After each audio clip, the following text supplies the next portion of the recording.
Hello mga kablog! Welcome sa aking channel kung saan laging positibo ang vibes. Ako si Bubis TV at sa episode na ito, pag-uusapan natin ng isang mahalagang paksa, paano harapin ang kalungkutan. Lahat tayo ay nakakaranas ng kalungkutan sa iba't ibang punto ng ating buhay. Normal ito at bahagi ng pagiging tao. Ngunit mahalaga na alam natin kung paano ito haharapin ng tama upang hindi tayo magtagal sa ganitong pakiramdam. Una, mahalaga na kilalanin ang iyong nararamdaman. Huwag matakot na tanggapin na ikaw ay nalulungkot.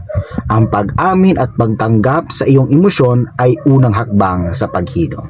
Pangalawa, maghanap ng suporta. Ibahagi ang iyong nararamdaman sa isang kaibigan, kapamilya o kahit sa isang therapist. Ang pagkakaroon ng tamang pakikinig ay malaking tulong upang maibsan ang bigat ng iyong nararamdaman. Pangatlo, gawin ang mga bagay na nakapagpapasaya sa iyo.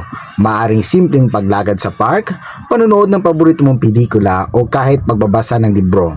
Ang ganitong gawain ay makakatulong upang madistract ka sa kalungkutan. At pang-apat, mag-exercise at maging aktibo. Ang pisikal na aktibidad ay nakakatulong upang mapataas ang endorphins, ang hormones na nagpapasaya sa atin. Kahit simpleng pag-jogging o pag-stretch ay malaking tulong na. At ang panghuli, maging pasensyoso sa sarili.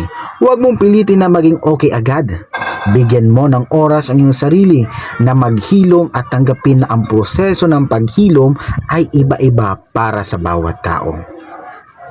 At dyan nagtatapos ang ating episode ngayon. Sana ay nakatulong ang mga tips na ito sa inyo.